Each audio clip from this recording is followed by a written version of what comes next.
Hobhouse. Hello. I'm Deputy Speaker, and it is an honour to follow the Honourable Member. First of all, I want to start by congratulating the Honourable Member for securing this debate and giving us the chance to reflect on the enormous contribution of the Windrush generation. But I also want to pay tribute to my colleague in the other place, Baroness Benjamin, a member of the Windrush generation who has been a leading voice both in Parliament and in the community.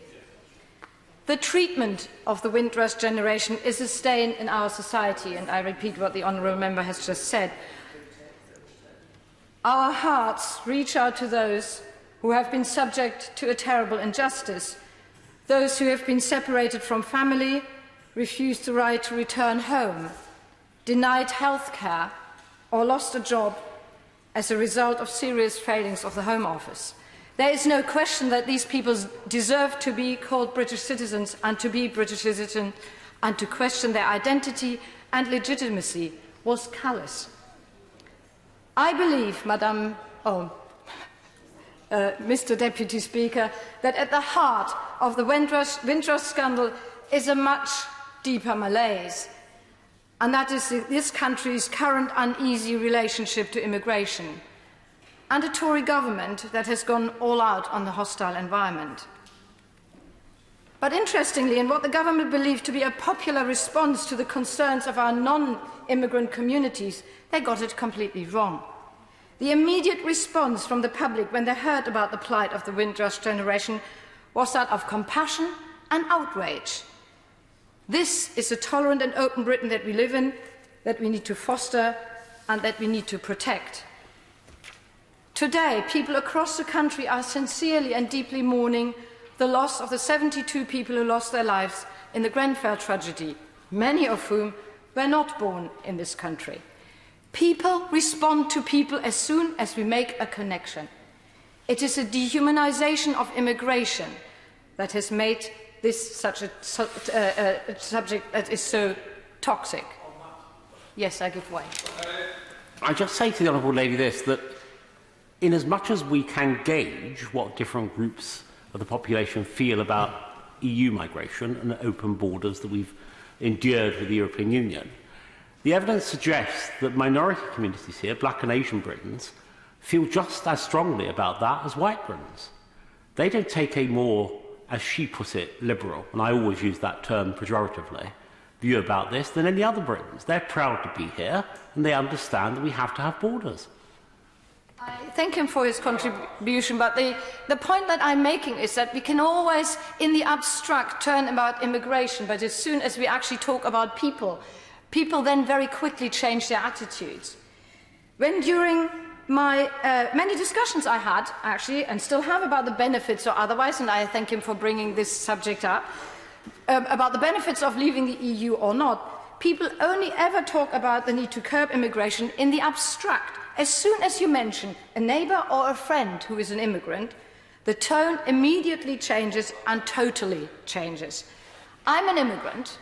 I'm a first-generation immigrant, and I fully recognise that my skin colour makes it a big difference. I cannot compare the discrimination that I have been facing compared to the suffering of the Caribbean immigrants. But the recent Brexit debate, and I wish he listened, the recent Brexit debate has turned its attention to European immigration. And suddenly, I understand, I wished he listened, and suddenly I understand what it means to be the target of an anti-immigrant feeling. And it is not nice. But it is in the abstract.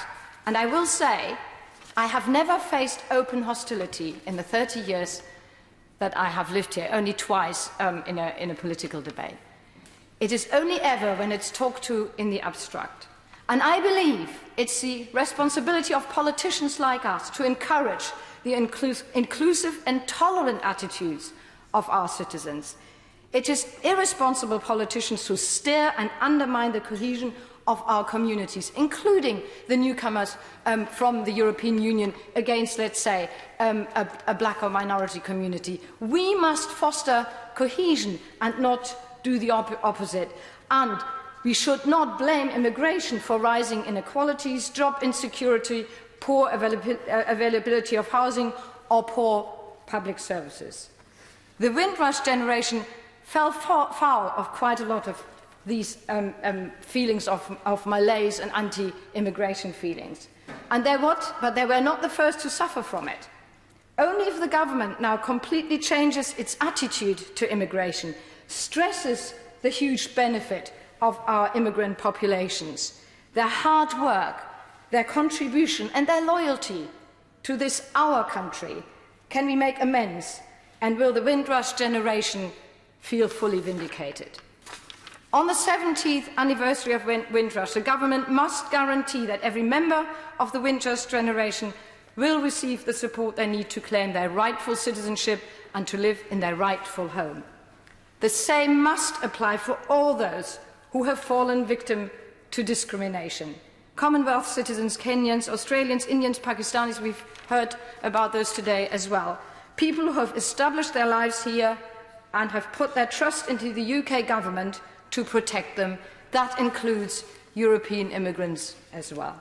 We should celebrate, not bemoan, the many who want to live here and call it their home. We should be proud of the open and tolerant society we have, one that has welcomed so many in the past. I'm nearly finished anyway. I call for the hostile environment created by the government, which led to the Windrush scandal, to come to an end. And by officially recognising the 22nd of June as National Windrush Day, we can give people from all backgrounds a reason to celebrate their unique identities, histories and rightful home in the UK. Thank you, Mr. Deputy Speaker. John Butler. Here, here. Thank you.